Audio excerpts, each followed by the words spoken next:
दरभंगा की 10 सीट मोदी जी की झोली में डालोगे क्या? नीतीश बाबू की झोली में डालोगे? नीतीश बाबू के हाथ मजबूत करोगे? नमस्कार, आदाब, सत श्री अकाल, जय भीम, जोहार। मेरा नाम है नवीन कुमार। लगता है चुनाव में एनडीए लड़खड़ा रहा है, क्योंकि 10 दिन के भीतर अमित शाह लाइन पर आ चुके हैं। इसका इंतजार ही हो रहा था कि अमित शाह कब घुटनों पर आते हैं, आते भी हैं या नहीं, लेकिन उन्हें नीतीश के आगे सिर झुकाकर आना ही पड़ा। याद कीजिए, एक टीवी चैनल पर प्रोग्राम में अमित शाह ने क्या कहा था। मुख्यमंत्री का फैसला चुनाव के बाद होगा। नीतीश कुमार के नेतृत्व में हम केवल चुनाव लड़ रहे हैं, इसके बाद उनके भविष्य का फैसला विधायक दल की बैठक में होगा। इस पर एनडीए में हंगामा मच गया था। नीतीश कुमार तमतमा उठे। ग्राउंड पर संदेश चला गया कि एनडीए को वोट देना ठीक नहीं है, नीतीश के नाम पर वोट देंगे और मुख्यमंत्री किसी और को बना दिया जाएगा। अमित शाह ने अतिरिक्त आत्मविश्वास में सेल्फ गोल कर लिया था, लेकिन 24 घंटे के भीतर उनकी समझ में आ गया कि बिहार में नरेंद्र मोदी के नाम पर वोट नहीं मिलने वाला। लेकिन करते क्या, ऊपर से चिराग पासवान ने भी इसे हवा दे दी कि क्या गलत बोला अमित शाह ने। नीतीश कुमार को राजनीति सिखाने लगे कि सरकार का मुखिया ऐसे ही चुना जाता है, पहले से तय नहीं होता, वगैरह वगैरह। ऊपर से घोषणा पत्र जारी करते हुए अशोक गहलोत ने साफ साफ पूछ दिया कि आपका सीएम फेस कौन है, इधर उधर की बात नहीं, सीधा नाम बताइए। अब तुम पूछना चाहते हैं अमित शाह जी से, इनकी पार्टी के अध्यक्ष जी से, क्या बताइए, हमारा नेता तो हो गया तेजस्वी यादव, आपका नेता कौन है बता दीजिए। इससे काम नहीं चलेगा कि नीतीश कुमार के नेतृत्व में चुनाव लड़ा जाएगा। अगला मुख्यमंत्री का उम्मीदवार आपका कौन है, ये उनको बताना पड़ेगा, ये हमारी मांग है। इस हमले की गूंज दिल्ली तक सुनाई पड़ी। नीतीश ने ऐसी चाबी घुमाई कि सबसे पहले चिराग पासवान बिलबिलाए। जेडीयू के कोर वोटरों में संदेश पहुंचा कि जहां जहां एलजेपी के उम्मीदवार हैं, वहां वहां एनडीए को वोट नहीं करना है, विकल्पों पर विचार करना है। विकल्प का अंदाजा आप खुद लगा लीजिए। 29 सीटें लेकर इतरा रहे चिराग पासवान तक खबर पहुंची तो उनके पैरों तले की जमीन खिसक गई। फौरन बयान जारी किया कि नीतीश ही हमारे नेता हैं, चुनाव के पहले भी और बाद भी। फिर भी उनका दिल नहीं माना तो छठ में खरना का प्रसाद खाने के लिए नीतीश के आगे चिरौरी की। नीतीश भी पहुंच गए, लेकिन नीतीश को दुत्कारा अमित शाह ने था, तो इससे भरपाई होने वाली नहीं थी। ये सब मोदी जी ने किया है।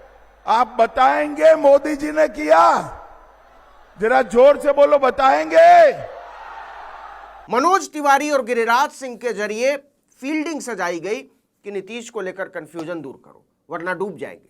किसी को यह नहीं लगना चाहिए कि हम नीतीश कुमार के साथ चुनाव के बाद धोखा कर सकते हैं, छल कर सकते हैं। बिहार की जनता यह हरगिज मंजूर नहीं करेगी। इसके बाद अमित शाह का इंतजार होने लगा कि वो कब बयान में सुधार करते हैं। 29 अक्टूबर को जब वो दरभंगा के अलीनगर पहुंचे तो पत्रकारों को सबसे ज्यादा इंतजार इसी बात का था कि वो नीतीश कुमार को लेकर स्टैंड बदलते हैं या नहीं। और उन्होंने पहली फुर्सत में कह दिया कि मुख्यमंत्री की कुर्सी खाली नहीं है। उनके शब्द थे, दिल्ली में प्रधानमंत्री और बिहार में मुख्यमंत्री की कुर्सी खाली नहीं है। असल में वो समझ गए कि बिहार में नीतीश कुमार को हिलाने का मतलब दिल्ली में मोदी की कुर्सी का हिल जाना है। अमित शाह मैथिली ठाकुर के समर्थन में प्रचार करने पहुंचे थे। मैथिली ठाकुर की हालत यह है कि वो पहले दिन से ही खदेड़ी जा रही और पहला बहिष्कार खुद भाजपा के भीतर से शुरू हुआ था। फिर उत्तर प्रदेश से प्रचार करने पहुंची विधायक केतकी सिंह ने मिथिला का सम्मान माने जाने वाली पगड़ी, जिसे वहां पाग कहते हैं, उसी को उछाल दिया और कहा कि यह मिथिला का सम्मान नहीं है, मैथिली ठाकुर मिथिला का सम्मान है। इस पर माफी मांगकर छूटी ही थी कि मैथिली ठाकुर का पाग में मखाना खाते हुए वीडियो वायरल हो गया। फिर से माफी मांगनी पड़ी। हालत ये हो गई है कि मैथिली ठाकुर के दिन माफी मांगते हुए गुजर रहे हैं। धर्मेंद्र प्रधान तक ने मैथिली की तरफ से माफी मांगी। इसे संभालने के लिए अमित शाह खुद अलीनगर पहुंचे और कहा कि हमने 25 साल की मैथिली ठाकुर को बिना किसी राजनीतिक बैकग्राउंड के टिकट दिया है। कांग्रेस और राजद में ऐसा हो सकता है क्या? देखना होगा कि इससे पटरी पर उतरा मैथिली ठाकुर का चुनाव वापस लौटता है या नहीं। लेकिन जो खबर है वो ये कि अमित शाह को नीतीश कुमार के आगे आखिरकार सरेंडर करना ही पड़ा है। दरअसल पहले मुख्यमंत्री का चेहरा घोषित करने और इसके बाद महागठबंधन का साझा घोषणा पत्र जारी कर देने के बाद बिहार विधानसभा चुनाव का माहौल बदलता नजर आ रहा था।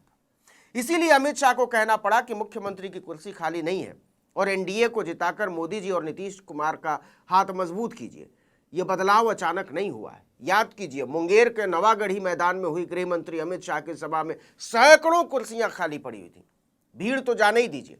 जबकि गृह मंत्री के साथ मंच पर भाजपा के बिहार प्रदेश अध्यक्ष दिलीप जायसवाल भी मौजूद थे।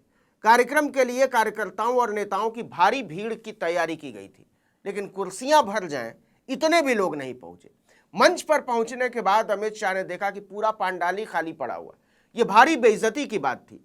लिहाजा गृह मंत्री अपनी कुर्सी से उठकर खड़े हो गए और मंच से ही सुरक्षा में लगे पुलिस जवानों को निर्देश दिया कि वो चेकिंग हटा दें और लोगों को बिना जांच के कार्यक्रम स्थल पर आने दें। यह हालत हो गई।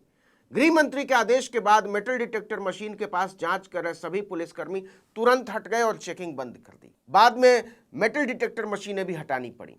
इसके बाद मैदान परिसर में खड़े कुछ लोग दर्शक दीर्घा की कुर्सियों पर आकर बैठ गए। चिरौरी करने के बाद बावजूद इसके कुर्सियां नहीं भरी। नतीजा, जब अमित शाह खुद सभा को संबोधित कर रहे थे उस समय भी सैकड़ों कुर्सियां खाली पड़ी हुई थी।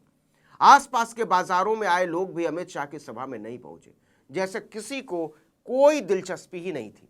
इसे नीतीश कुमार का प्रभाव माना गया, साइड इफेक्ट। ऐसा भाजपा की कई सभाओं में हुआ। नतीजा, अमित शाह समझ गए कि ऐसे तो ठिकाने लग जाएंगे। फिर उन्होंने मनोज तिवारी और चिराग पासवान को नीतीश का गुस्सा शांत करने में लगाया। गिरिराज सिंह लग गए, तब भी बात नहीं बनती नजर आई तो पूरा एनडीए जुट गया और सभी साझेदार दलों के नेताओं ने एक सुर में कहना शुरू किया कि नीतीश कुमार ही चुनाव के बाद मुख्यमंत्री होंगे। नित्यानंद राय, राजीव प्रताप रूडी और उपेंद्र कुशवाहा ने अलग अलग कहा कि नीतीश ही सीएम होंगे। चिराग पासवान तो कह ही रहे थे। रूडी ने कहा कि नीतीश कुमार बिहार के मुख्यमंत्री थे, हैं और रहेंगे आगे भी। राष्ट्रीय लोक मोर्चा के सुप्रीमो उपेंद्र कुशवाहा ने भी बिल्कुल उन्हीं शब्दों में कहा कि जिस तरह सूर्य का पूरब से निकलना तय है, उसी तरह बिहार में नीतीश कुमार का मुख्यमंत्री बनना भी तय है। नीतीश कुमार बिहार के मुख्यमंत्री थे, हैं और रहेंगे। और अब अमित शाह को खुद आगे बढ़कर बोलना पड़ा है कि नीतीश हमारे नेता थे, नीतीश हमारे नेता हैं और नीतीश हमारे नेता रहेंगे। अब देखना होगा कि नीतीश इस मक्खनबाजी से कितने द्रवित होते हैं और इससे बिहार चुनाव का रंग कितना बदलता है, बिहार की जनता इसको कैसे लेती है। इस वीडियो में इतना ही, लेकिन अगर आपने आर्टिकल 19 इंडिया को अब तक सब्सक्राइब नहीं किया तो फौरन कर दीजिए। बेल आइकॉन दबाइए, घंटी जैसी आकृति, लाइक कीजिए और कमेंट करके बताइए हमारा वीडियो आपको कैसा लगा। हमारा ट्विटर हैंडल है article19_India और मेरा ट्विटर हैंडल है नवीन जर्नलिस्ट। नमस्कार।